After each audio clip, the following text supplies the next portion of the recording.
اليوم أكثر فيديو منتشر وأكثر شيء طالع ترند كلام ياسر العظمة لما استلم الجائزة وبلش يحكي عن سوريا. أغلب العالم حست في كمية من الوطنية وكمية من الحب لسوريا عند ياسر العظمة، وكثير تأثروا العالم.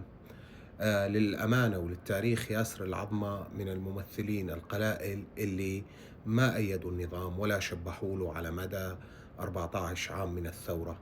بس كمان للأمانة وللتاريخ، الزلمة على مدى 14 عام ما حكى ولا حرف واحد ولا كلمة واحدة ضد هذا النظام المجرم، أو وقف مع الثورة أو انحاز للشعب، رغم أنه كان خارج سوريا ورغم أنه أخذ الإقامة الذهبية بالإمارات وكان عايش بالإمارات.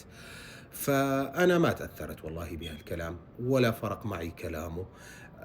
ما بعرف، يعني أنا بحس مقياس الأمور عندي ومقياس الوطنية هو بانتماء الشخص للثورة.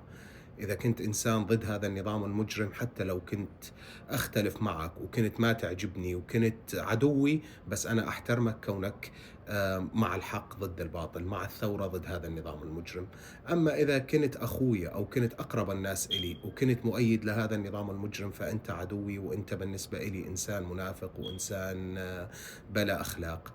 وإذا كنت رمادي مثل ياسر العظمة، فما تعني لي شيء. الرمادي ما يعني لي شيء، لا كلامه ولا أفعاله ولا تصرفاته، لأنه إنسان رمادي ببساطة.